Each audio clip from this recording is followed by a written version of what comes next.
Hello, friends. Hello. Hello, everybody. Hello. Hello.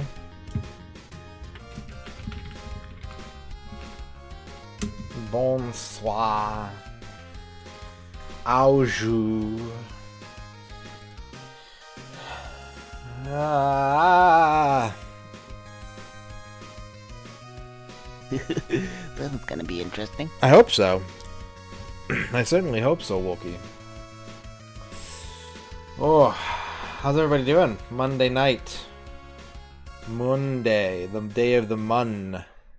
What's up, Kydrin? What's up, John Matrix? What's up, Dempsey? What's up, Directrix? What's up, Quicks? What's up, Al? What's up, Elfbutt? You took today off. Nice. Hustino's here. What's up, Hustino? I also did not work today, but I have to work tomorrow. I am thinking that the likelihood of a stream tomorrow is extremely low. It could still happen. I'm not saying it won't happen, but I wouldn't set time aside for it. Go about living your life, and we'll see what we can do. What's up, Dan Highland? A lot of people taking today off. That Easter hangover, that Choco hangover is real. That delicious chocolate hangover. I know it's true.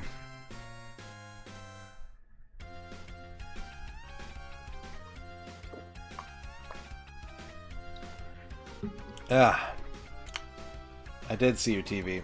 Yep. You had a doctor's appointment? Yeah, you didn't have to work though, right? Unless the doctor do you work at the doctor's office?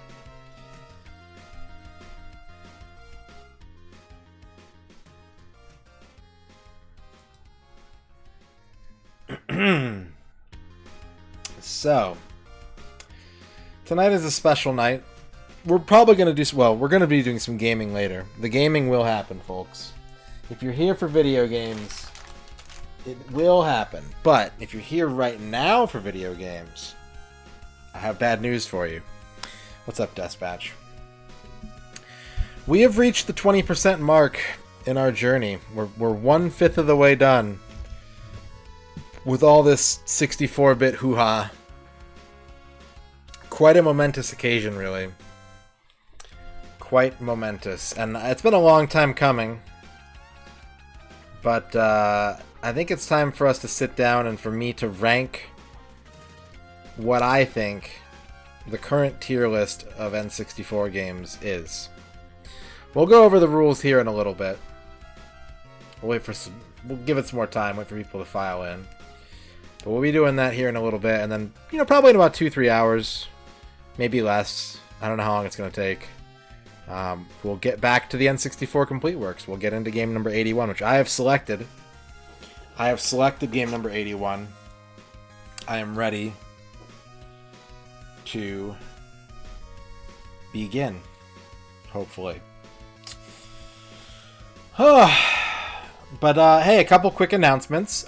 First and foremost, the Game Resurrection Project is alive. If you are a viewer of this channel, because of all the support we got during Raid Shadow Legends, we are going to 100% one N64 game chosen at random as nominated by the twitch.tv/MisterRadon community. So there's a form right there, real fast to fill out. All you need to put is your Twitch name, pick one game off the list, and then tell me why you want to see that game again. And, yeah. If there is a point redeemed for play games offline instead of streaming, and someone redeemed it right now, what would I play? Alien Soldier on the Switch Online service for the Genesis. Probably what I would pick. What's up, Tex? What's up, Gaius? So yeah, that form is live. Go ahead and fill that out. It's going to be about a week. I'm going to give it about a week's time. So you got about a week to fill it out if you haven't filled it out yet. Discord got first crack at it, but it's going to be live for about a week. Check it out. Only one entry per person.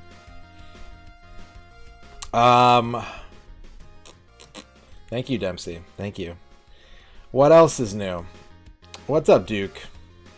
Arc Nova, how's it going? Should Mario 64 be removed from the Revive list? No, I'll play the English version and the Rumble Pack version. If someone wants to nominate Mario 64 Arc Nova, I'll run it. I'll run it twice. I don't give a fuck. I do not give one shit.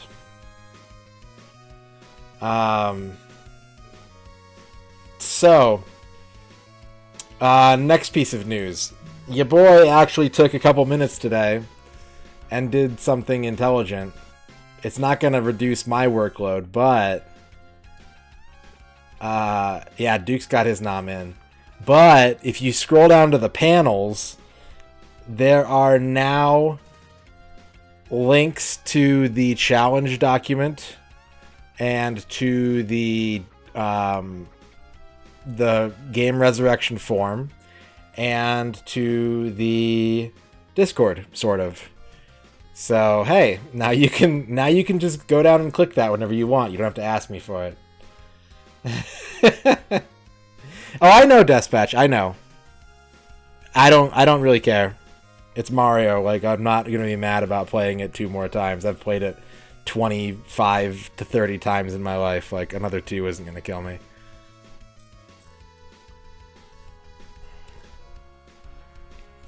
So yeah, all that is down in the panels now. I actually took the time to do that. Yeah, it's formatted like that so that bots can't scrape the invite. DK64's Donkey Kong.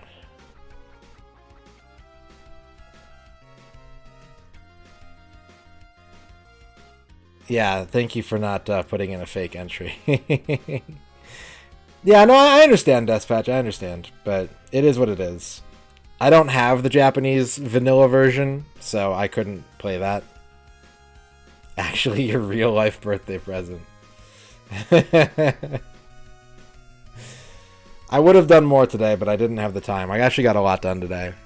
So, I had that on my to-do list. And I was like, you know what? Let's just go ahead and swamp it.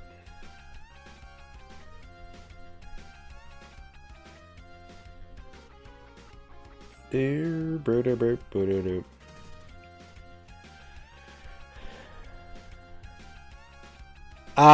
mean, if you want to, Gao, but, you know. I'm just kind of going over all the things that I accomplished today. And all the announcements. Also, another announcement. We have a new emote in beta. There is a new emote in beta. An actual new Tier 1 emote for this channel.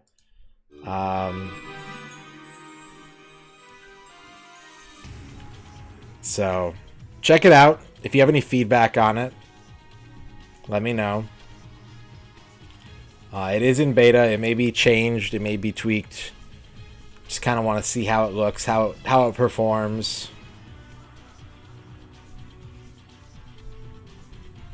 But, yeah. So, I think that covers all the news, right? We got new emote. We got links to forms and documents in the panels. We got a new game resurrection project that'll be open for the next week. Link to the forum is in the panels as well. But if you ever need anything, just let me know and I'll send it over if I have time. We got 20 responses to the game resurrection already. Excellent. 20% stream polish, yeah. Look at that. Look at all these upgrades. Very, very minor baby upgrades. But upgrades. Upgrades nonetheless. So, okay. Let's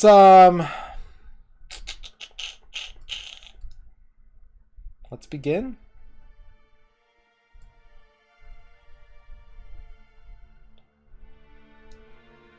There is a clear favorite. There is a clear favorite. There's a runner-up. And then everything else is hodgepodge so far. But yeah, there is a clear favorite thus far.